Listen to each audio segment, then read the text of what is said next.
Lá no versículo 19, por favor. Vamos ler. Diz assim: os discípulos fizeram como Jesus os havia instruído e prepararam a Páscoa. Ao anoitecer, Jesus estava reclinado à mesa com os 12, enquanto comiam, e ele disse: em verdade vos digo que um de vocês me trairá. Vamos lá no verso 26 agora. Então, enquanto comiam, Jesus pegou o pão, deu graças, partiu esse pão e deu aos discípulos, dizendo: peguem e comam, isto é o meu corpo. E em seguida pegou o cálice e deu graças e ofereceu aos discípulos, dizendo: bebam dele todos vocês, isto é o meu sangue, o sangue da aliança que é derramado em favor de muitos para o perdão dos pecados. Eu lhes digo que de agora em diante eu não beberei mais desse fruto da videira, até aquele dia em que beberei o vinho novo com vocês no reino de meu Pai. Depois de terem cantado um hino, eles saíram para o Monte das Oliveiras. Vamos orar? Senhor Jesus, obrigado pela sua palavra, fala conosco nesse dia. Toda honra e toda glória seja dada ao Senhor. Perdoe os nossos pecados, seja glorificado por nós. Meu Deus, que o nosso coração tenha alegria na sua presença e nós possamos nos alegrar muitíssimo, porque o Senhor é bom. Obrigado por essa oportunidade de estarmos aqui reunidos nessa noite, que seja uma noite de bênção, de graça, ó Deus, e assim nós colocamos esse texto na sua presença, te pedimos a graça do Espírito Santo sobre nós, em nome de Jesus. Amém. Obrigado, gente, pela água. Pessoal, a palavra Páscoa, ela não tem uma origem cristã, né? A Páscoa, ela não nasceu no cristianismo. Então, é bom que a gente saiba a sua origem, para que a gente entenda como ela se transformou, né, numa festa cristã, por assim dizer. Tá? A Páscoa, ela começa no capítulo 12 de Êxodo. Ela acontece quando a 10ª praga vai cair sobre o Egito, e Deus diz assim para os israelitas que eles deveriam comer um cordeiro e passar o sangue no umbral da porta, porque o anjo da morte passaria e todo filho primogênito morreria. Né? Então, os egípcios, nenhum deles criam na palavra de Deus, não fizeram isso, e o filho primogênito de cada um deles morreu. Essa última, né, praga, ela acontece, né, e ela é chamada de a Páscoa, justamente porque ali os judeus comem o cordeiro, e essa é a última praga antes da libertação deles. Portanto, a palavra Páscoa, né, que vem do hebraico, que é pechar ou pachá, ela significa passagem. Então, marcava um lugar de passagem que agora eles, de escravos, iam passar pelo Mar Vermelho e se tornar livres.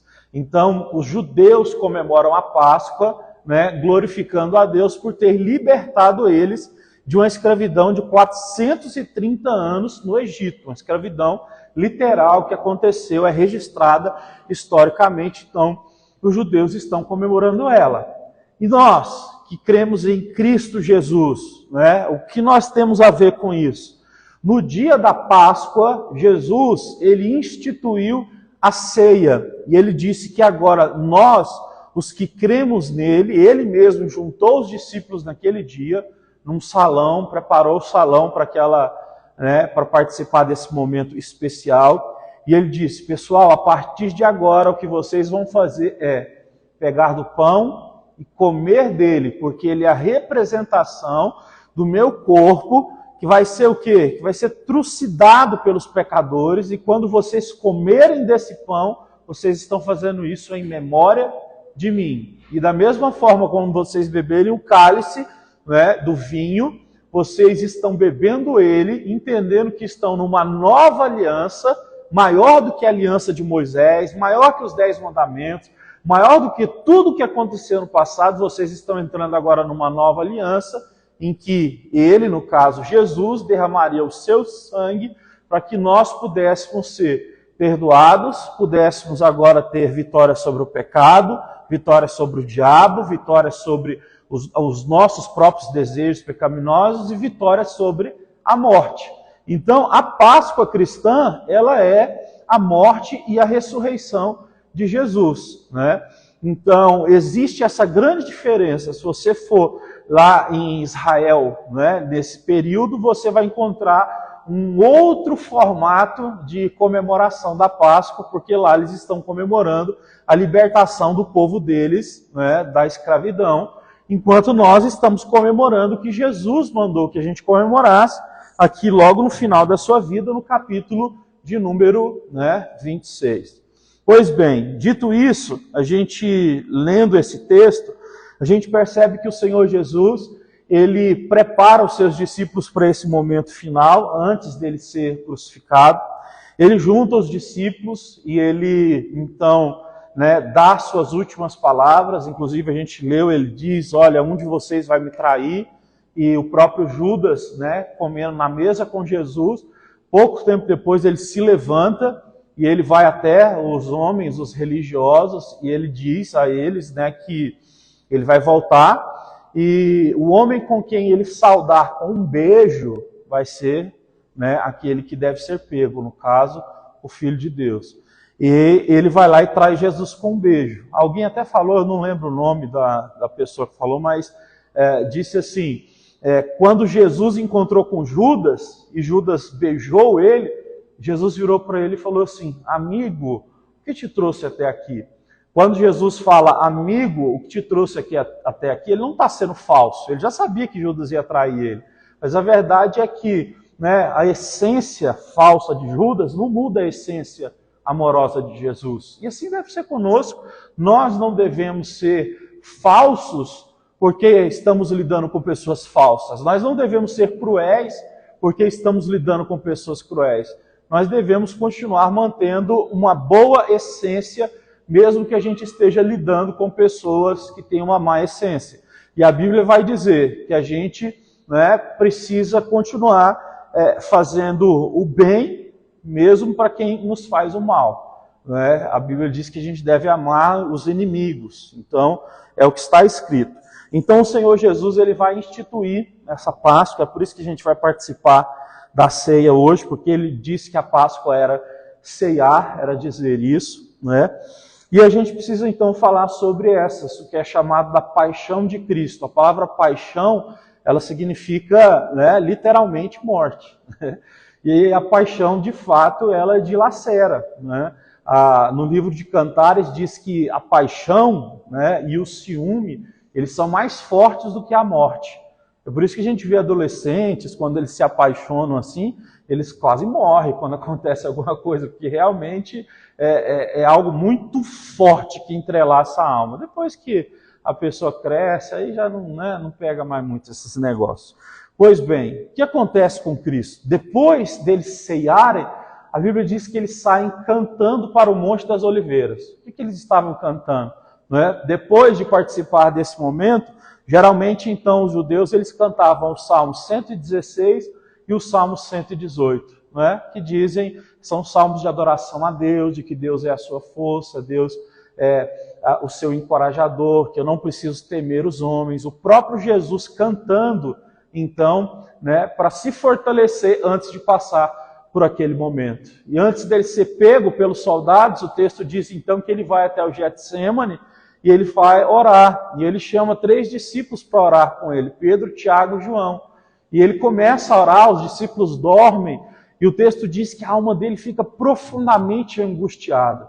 O nosso Jesus ficou profundamente angustiado, porque ele já estava, antevendo toda a dor que ele iria passar. E ele ficou extremamente angustiado, ele acordou os 3 discípulos e pediu, amigos, vocês não podem orar nem uma hora sequer comigo? E aí o texto diz que eles caíam porque estavam com os olhos pesados de sono e Jesus ficou angustiado, até que o texto diz que orando ele chega a suar sangue e Jesus faz uma oração que nesse momento é como se o mundo espiritual tivesse parado. Ele ora e diz assim, Pai, se for possível, afasta de mim esse cálice. É como se Jesus estivesse dizendo, Senhor, se for possível, eu não quero morrer na cruz. Eu não quero passar por tudo isso. É como se o mundo espiritual parasse, porque o fato de Jesus morrer na cruz é o que muda a história, certo? De todo o universo, de todas as épocas, de todos os séculos, de tudo. Mas aí ele termina fazendo a oração que é: mas que não seja feita a minha vontade, mas sim a sua. Naquela hora o texto sagrado vai dizer que um anjo de Deus desceu e consolou Jesus. Jesus se levantou e disse: é chegada a hora.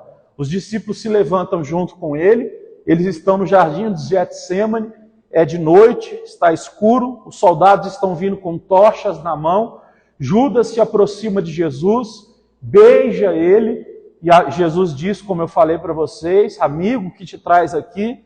E nesse momento então os soldados vão prender Jesus. O apóstolo Pedro, ele saca uma espada e corta a orelha de um dos soldados, chamado Malco, e Jesus diz: Pedro, guarda essa espada. Jesus fez um milagre. Naquele momento ali, Jesus restaurou a orelha daquele homem, né, de uma forma sobrenatural, assim como ele podia fazer. E Jesus pergunta: por que vocês vieram me prender à noite, como se eu fosse um baderneiro, sendo que todos os dias eu estou aí pela manhã, falando entre vocês, nas sinagogas, em todos os lugares? Eles não respondem Jesus, eles prendem Jesus. Naquele momento que eles prendem Jesus, os discípulos então todos saem correndo. Se cumpre uma profecia que diz, se eu não me engano, em Zacarias, que diz que quando o pastor for preso, as ovelhas vão se desgarrar todas, não é? Eles correm, Pedro, que disse que não ia trair Jesus, ele vai acompanhando Jesus pelos lados ali, passando pelos arbustos, enquanto Jesus está preso por eles. Jesus é levado até o Sinédrio, aonde ele vai diante dos homens que tinham poder religioso ali naquela época, que era Anás e Caifás. Pedro está de longe. Anás e Caifás começam a fazer perguntas para Jesus, querendo que ele diga: eu sou o Filho de Deus, para que então no entendimento deles, blasfêmia, pudesse ser o veredito de que ele deveria morrer.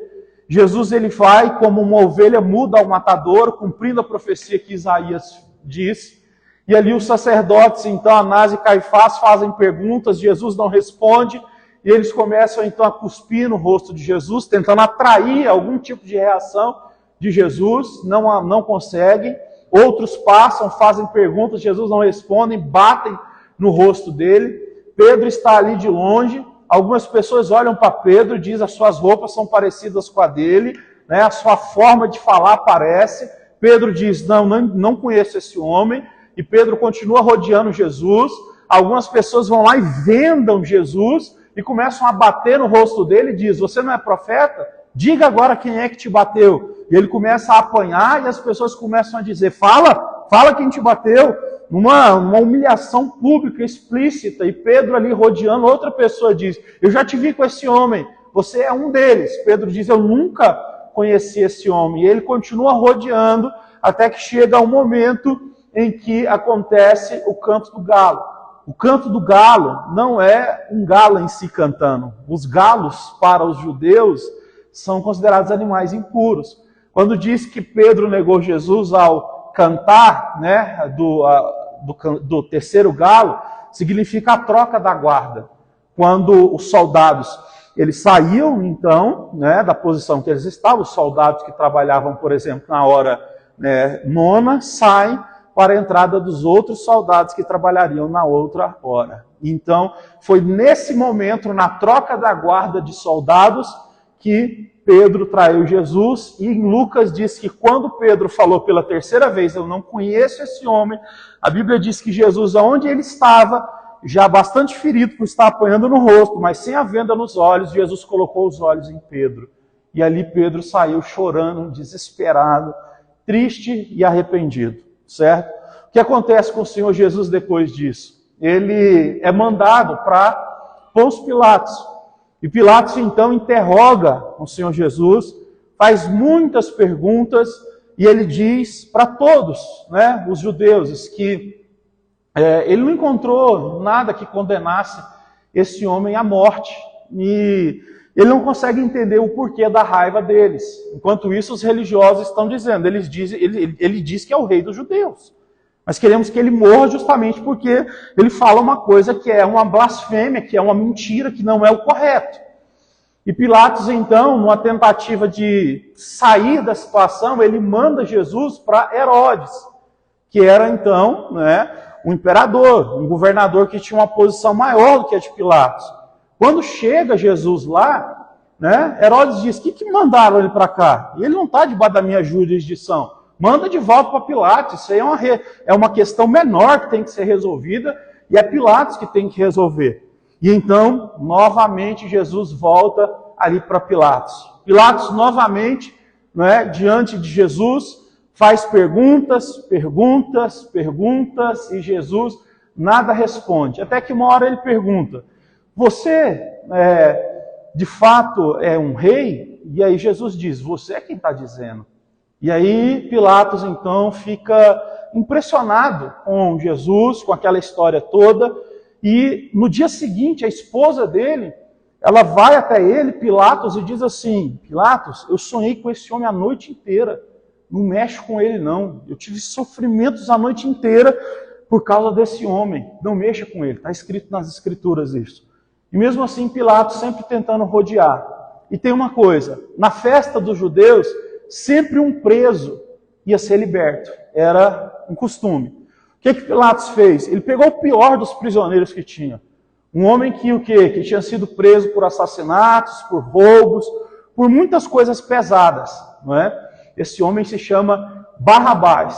Então, Pilatos foi lá e colocou diante da multidão Jesus, veja, mais ou menos um homem de 1,60 m, já com o rosto machucado, franzino, diante de um homem mais forte, um homem já mais inteiro.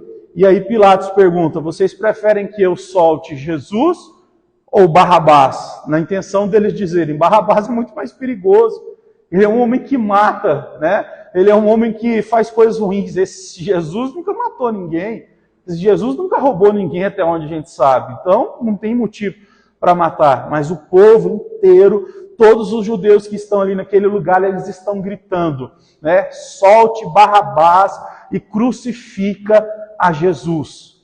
Naquele momento, então, Pilatos ele vai usar a sua última alternativa para tentar aplacar a ira dos judeus.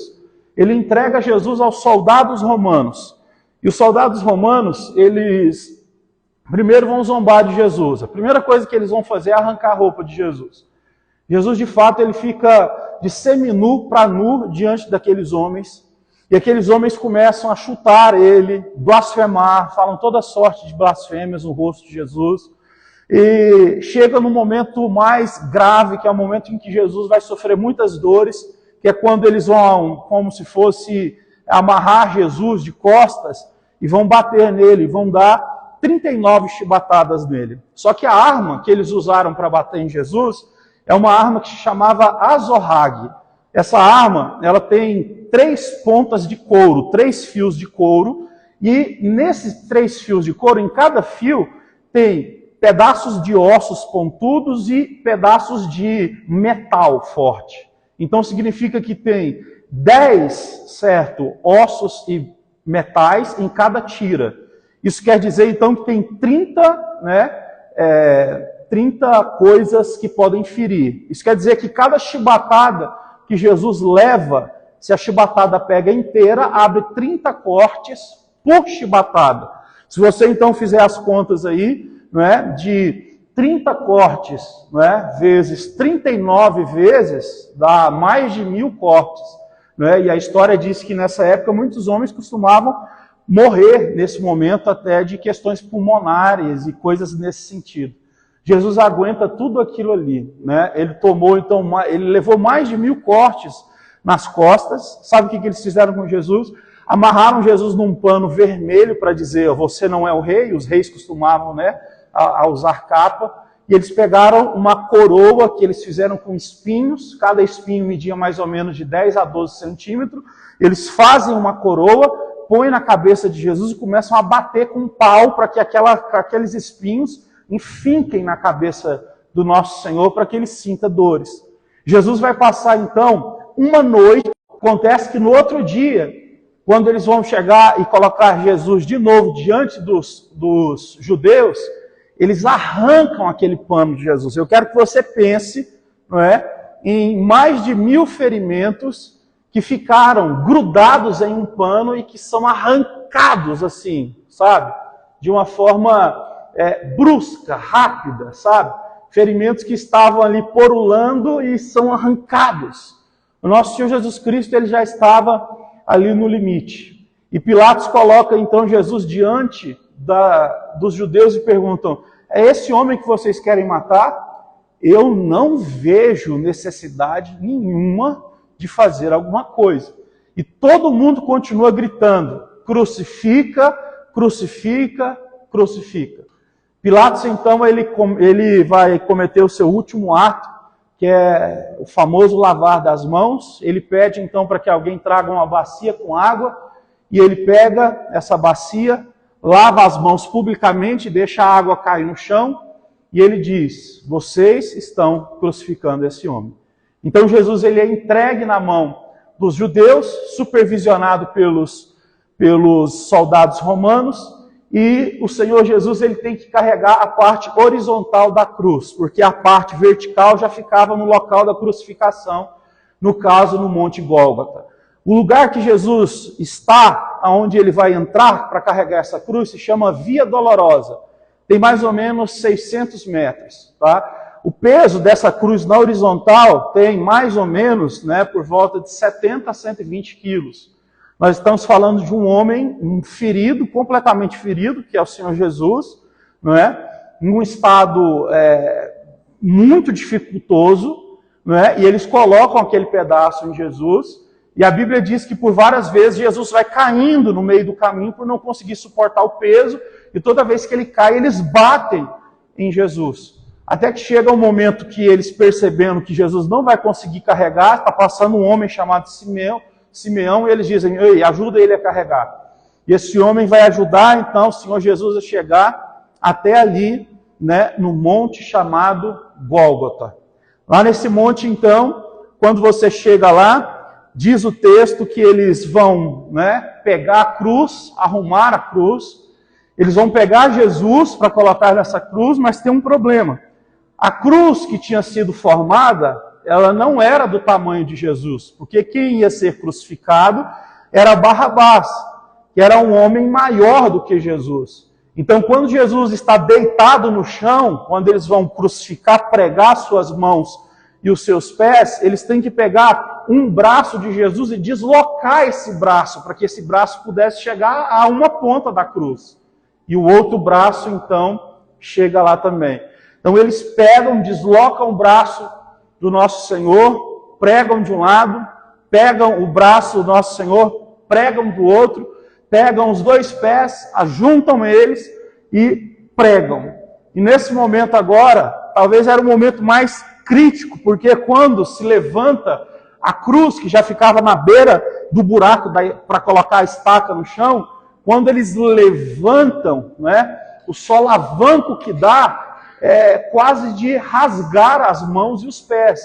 Porque nós estamos falando de uma cruz que no total, da parte horizontal e vertical, deve ter no mínimo 110, 120 quilos. Então, quando eles levantam a cruz, para que ela fique de pé, com o prisioneiro com as mãos abertas e furadas e os pés também, a mão de muitos chegava a se romper de fato, se rasgar, porque isso acontecia. E tinha outra coisa que era pior. Quando a pessoa era levantada nessa cruz, o seu pulmão se comprimia.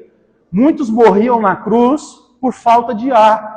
Porque eu quero que você imagine uma pessoa sendo colocada na frente. Ela não tem por onde se segurar, a não ser que ela consiga se segurar pelos seus dois pés.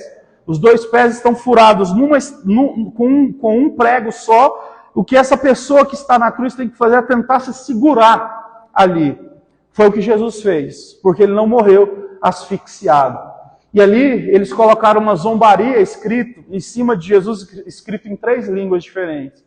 Que esse é o rei dos judeus. Colocaram em grego, colocaram em aramaico, colocaram na língua dos romanos. E todo mundo que passava ali, blasfemava, cuspia, fazer essas coisas. Jesus, no alto daquela cruz, ele sentiu sede, ele pediu água. E aí os romanos, eles pegaram e colocaram um pedaço de uma esponja dentro de um vinagre para dar para Jesus. Não deram água para ele, certo? O Senhor Jesus ficou com sede também ali naquela cruz, olhando aquela multidão de pessoas que estavam ali vendo a morte dele, torcendo pela sua morte. Jesus faz uma oração ao Pai e ele diz assim: Pai, perdoa eles, porque eles não sabem o que eles estão fazendo.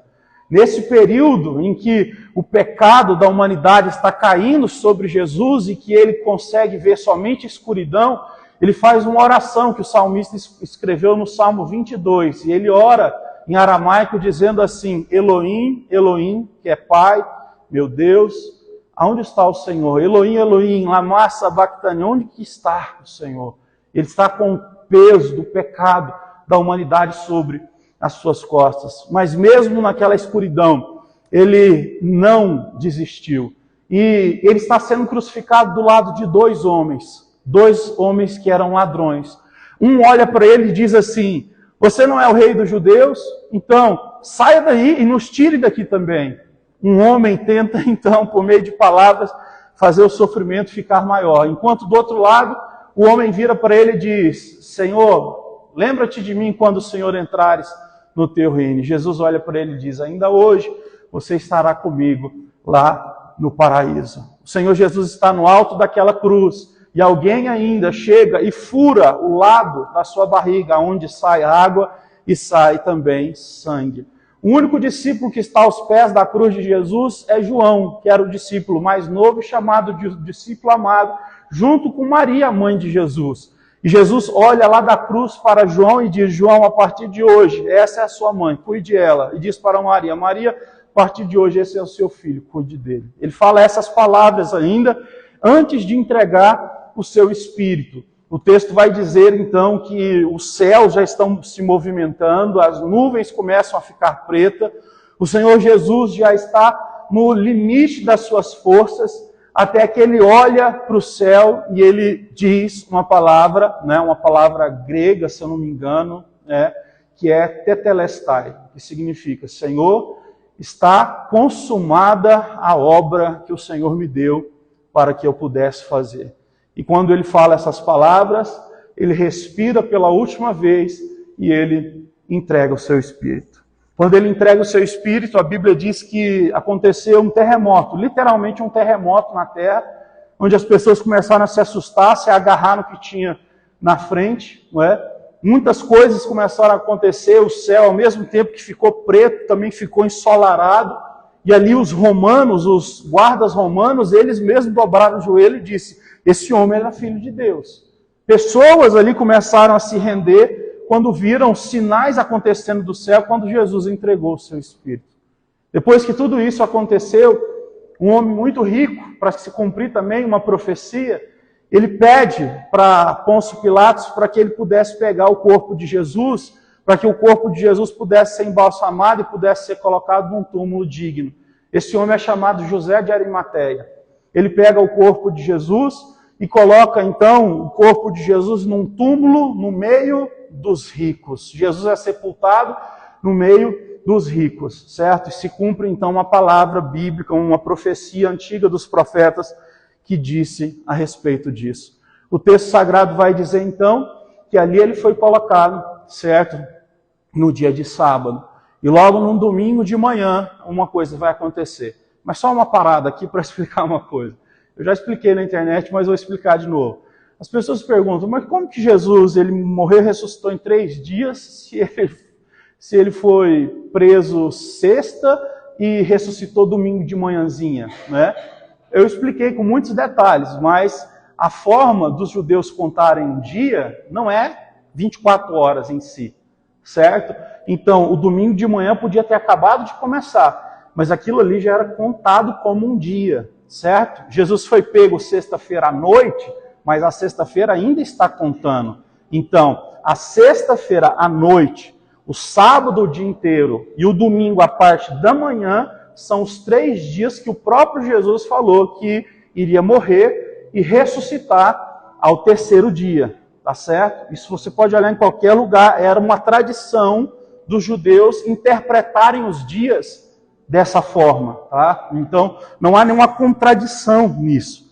Acontece então que num domingo de manhã, uma mulher chamada Maria Madalena, ela quer ir até o túmulo de Jesus para embalsamar o corpo. Era de costume que nos primeiros dias eles fossem até os túmulos, jogassem perfumes e coisas desse tipo, né, no corpo. Mas enquanto ela está indo, ela vê que a pedra que foi colocada na frente daquele túmulo, ela está rolada. E tem um temor pela presença daquele anjo, ou fossem mortos por aquele anjo. Então, existiam pessoas ali para bloquear alguém de roubar o corpo de Jesus. A gente não está falando de um homem desconhecido. Jesus era o homem mais conhecido daquela época. Mas não estamos falando de pessoas que são amadores. Estamos falando de profissionais que estavam cuidando ali daquela situação para que não houvesse um rebuliço maior. Mas, de fato, Jesus ressuscitou. E ele ressuscitou e ele vai até uma casa onde todo mundo está trancado com medo. E ele entra, porque o corpo dele agora está glorificado, e ele entra, certo, naquela casa. E tem um homem lá que está dizendo assim, eu não acredito que ele ressuscitou, eu só acredito se eu ver a marca na mão dele. Jesus entra ali naquela casa e diz assim, Tomé, eu estou aqui. E aí Jesus abre e mostra, não é, a mão dele furada. E diz, Tomé, bem-aventurado é o que não viu, mas que creu. E Tomé ajoelhou e disse, Senhor, meu Deus, me perdoe, eu creio, o Senhor é o Filho de Deus, é o Filho do Deus vivo. O Senhor Jesus, depois que ele ressuscitou, diz o texto de Atos dos Apóstolos, ele ficou 40 dias ainda na terra.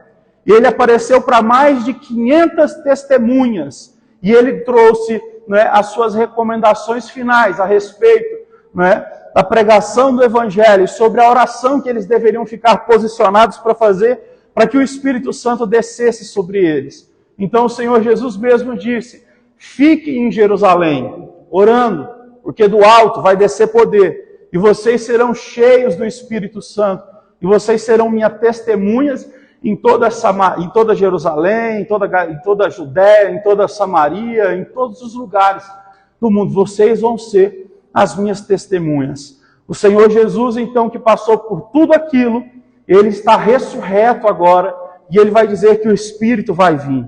Pois bem, esse Jesus, quando ele está subindo para os céus, os discípulos estão vendo ele subir, e eles estão olhando, impressionados, para o Senhor Jesus que está subindo. Mas, né, os anjos aparecem e dizem para os discípulos, por que vocês estão parados olhando para o Senhor que sobe? Da mesma forma como ele está subindo, qualquer dia desses ele vai voltar. Vai voltar pela segunda vez. E todas as coisas vão se tornar novas. Qual é a implicação dessas coisas, da ressurreição de Cristo? Se a ressurreição de Cristo é real, nós temos então a certeza de que a nossa vida não vai acabar aqui nessa terra. E aí eu te convido para que você abra em 1 Coríntios capítulo 15, onde o apóstolo Paulo vai falar sobre a ressurreição do nosso Senhor Jesus Cristo. No verso de número 3, ele diz assim, pois o que primeiramente eu transmiti a vocês foi o que também recebi, que Cristo morreu pelos nossos pecados, segundo as Escrituras, foi sepultado e ressuscitou no terceiro dia, segundo as Escrituras. Apareceu ao terceiro dia, segundo as Escrituras. Apareceu a Cefas, que é Pedro, e mais tarde aos 12. Depois disso apareceu para mais de 500 irmãos de uma só vez, a maioria dos quais ainda vive, embora alguns outros já tenham morrido. Em seguida apareceu a Tiago, e então a todos os apóstolos. E finalmente, como a um dos que nasceu fora de tempo, também apareceu a mim. Pois eu sou o menor dos apóstolos, e nem sequer mereço ser chamado de apóstolo, porque eu persegui a igreja de Deus. Mas pela graça de Deus eu sou o que sou, e a sua graça para comigo não foi inútil. Antes eu trabalhei mais do que todos os outros, contudo não eu, mas a graça de Deus que está sobre mim. Olha o que acontece então, o fato de Jesus ressuscitar implica no verso 12. Ora, se é pregado que Cristo ressuscitou dentre os mortos, como alguns de vocês dizem que não existe ressurreição dos mortos. Se é pregada a ressurreição, como é que alguém tem coragem de dizer que não? Se não há ressurreição dos mortos, Cristo então não ressuscitou. Se Cristo não ressuscitou, é inútil a nossa pregação, como também é inútil a fé que vocês têm. Mais que isso, seremos considerados falsos testemunhos de Deus, pois contra ele testemunhamos que ressuscitou o Cristo dentre os mortos. Verso 16, pois se os mortos não ressuscitaram, então Cristo não ressuscitou. E se Cristo não ressuscitou, a fé que nós temos, ela é inútil e não é capaz de perdoar pecados. Nesse caso também, os que dormiram em Cristo pereceram. Se é somente para essa vida que a gente tem alguma esperança em Cristo, nós somos os mais miseráveis dos homens. Se a gente busca Jesus só para receber alguma coisa nessa vida, nós somos os mais miseráveis. Contudo, de fato, Cristo ressuscitou dentre os mortos, sendo Ele as primícias entre aqueles que dormem. Visto que a morte veio por meio de um homem, também a ressurreição dos mortos veio por meio de um homem, Jesus. Da mesma forma que em Adão, pelo pecado, todos morreram, em Cristo todos voltarão a viver. Mas cada um por sua vez, Cristo as primícias, depois quando ele vier os que lhe pertencem. Então virá o fim, quando ele entregar o reino a Deus, o Pai, depois de ter destruído todo o domínio, toda a autoridade e todo o poder. Pois é necessário que ele reine até que todos os seus inimigos sejam postos debaixo dos seus pés. O último inimigo a ser destruído é a morte, porque ele sujeitou todas as coisas debaixo dos seus pés. A ressurreição de Cristo implica, então, que nós temos o poder de Deus sobre as nossas vidas para vencer os pecados. Nós temos o poder de Deus sobre as nossas vidas para vencermos o diabo. Nós temos o poder de Deus sobre as nossas vidas para vencermos o mundo. Nós temos o poder de Deus sobre as nossas vidas para vencermos a morte. Se não fosse a ressurreição, não haveria nenhuma dessas promessas sobre nós. Então nós temos a certeza dessas grandes promessas, porque Jesus pagou esse preço. A paixão de Cristo aconteceu, a ressurreição de Cristo aconteceu, o Espírito Santo desceu, a palavra foi pregada, e até os dias de hoje ela é pregada por homens e mulheres que são chamados pelo Espírito Santo para fazer essa obra de evangelismo. Eu e você, nós somos chamados para falar desse Jesus que nos leva a ter vitória. Essa é a nossa Páscoa, é comemorar o que Jesus fez por nós e saber que nós somos mais do que vencedores naquele que nos amou. Não há mais nenhuma condenação para nós que estamos em Cristo Jesus, porque se Ele é por nós, quem será contra nós? Está escrito, todas as coisas, agora, elas cooperam para o bem daqueles que amam o Senhor e foram chamados segundo o seu propósito. O capítulo 8 de Romanos é Paulo dizendo várias vezes que nós somos vencedores, porque Cristo tirou a condenação que tinha sobre nós.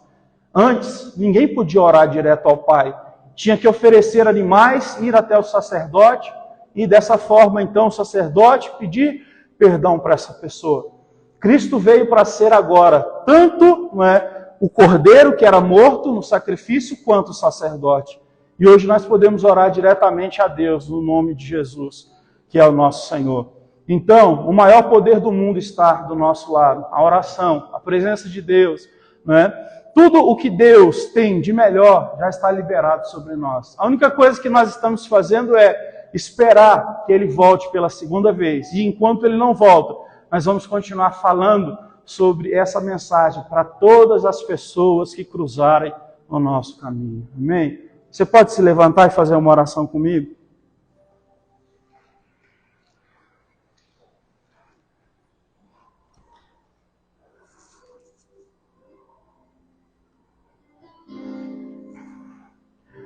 Senhor Jesus,